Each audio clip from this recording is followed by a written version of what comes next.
You tapping in real quick. Something light, nothing major. Peace and blessings and all that. You know what I'm talking about? Hopefully everybody's Monday has kicked off properly. And you know, your week will go according to plan. You know what I'm talking about? Nothing too crazy about this video right here. We just gonna sit here and chop it up for a few minutes for what it's worth about a matchup that got me a little stuck, man. You know what I mean? Maybe y'all can help me out with it. I'm on the side that I'm on. I'm not pick switching, but let's talk about it. You know what I mean? We have old boy. I don't know how to necessarily pronounce his first or last name or his nickname correctly. So old boy who's fighting Ilya's little brother. Ilya's little brother is 6-1. Old boy is 12-2. It's worth noting that Ilya's little brother, 6-1. That 6-1 has been accumulated up against opposition with combined records of 19 wins, 32 losses, and 1 draw, if I'm not mistaken. So just not a great level of opposition at all. And he's not a very active fighter. He fought 3 times back in 2015. That's when he took his 1 loss. He was caught, clipped, and disconnected from his consciousness.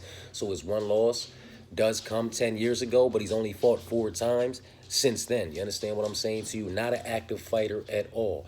And just has not accumulated his 6-1 record up against a level of opposition it's worth calling home about. 19 wins, 30-something losses, and 1 draw.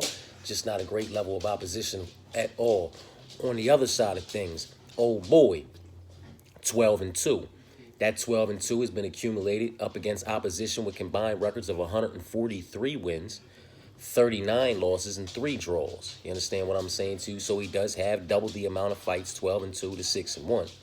But en route to that 12-2, his level of opposition has been significantly different. 143 victories, only 39 losses, and 3 draws. Old boy's 6-1. He's only seen that level of opposition has only seen 19 victories, 30 something. I think it's 32 or 34 losses and 1 draw. So the level of opposition is undeniably incomparable. And the 2 individuals that old boy took his losses to, one being Umar Nurmagomedov via a unanimous decision loss inside the UFC, and the other one being versus an individual whose name I also do not know how to pronounce.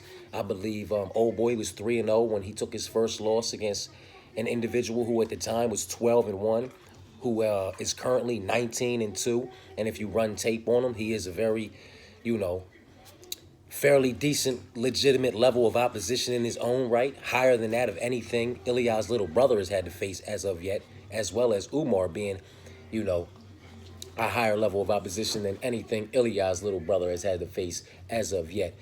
Just about everybody old boy has faced has been a higher level of opposition than anything Ilya's little brother has had to face as of yet. That's in the that proof of that is in the stats, man. 143 victories, 39 losses, and 3 draws.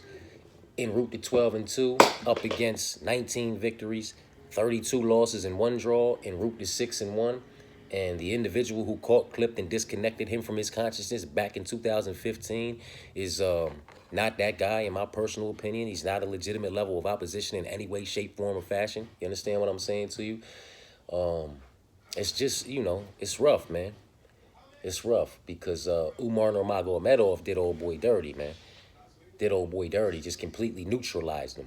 100% on his takedown accuracy, went 5 for 5 on takedowns and outstruck that young man like 7 or 8-1. You know what I'm saying? So one would like to think that if Ilya's little brother's able to come out here and implement a heavy wrestling and grappling game plan, that maybe he'll be able to neutralize this young man as well and skate away with a split majority or unanimous decision victory. But I don't believe that Ilya's little brother's wrestling and grappling abilities are anywhere near the elite level of Umar Nurmagomedov. You understand what I'm saying to you? So I do not see that being the case. And although it was 10 years ago when a young man was knocked out, that is probably largely due to the fact of how inactive he is. What would his record look like, if he was as active as his opponent is, or as his opponent has been, or as active as some of these other individuals on the card have been. You understand what I'm saying to you? His chin could have been caught, clipped, and disconnected. Once again, he could have been caught, put in a compromising position and submitted inside a distance, or, handed quite a few Losses via being on the wrong side of a decision. Who knows? He's an inactive individual, but you know, that one loss does come from getting caught, clipped, and disconnected from his consciousness. And 10 of the 12 victories on old boy's side come from catch, clipping, and disconnecting individuals from their consciousness. The other one comes via submission. The other one comes via decision. He's gotten it done in every single department. You understand what I'm saying to you? So, it is what it is. Even 115, minus 115, minus 115, damn near even pick 'em type of situation. I'm rocking with who I'm rocking with, which is old boy, the one who's fighting Elias's little brother, not Elias's little brother, the one who's fighting Elias's little brother, whose name I do not know how to pronounce, who's 12-2, who's just faced the higher level of opposition. He's beaten the higher level of opposition and lost to the higher level of opposition. And he may prove to be the higher level of opposition in his own right on Saturday morning, because this is an AM matchup. You know what I'm talking about? So tap in, chop it up with me, holla at me, let me know what's going on, talk to me, scream at me. How y'all feel about this one? Peace and blessings.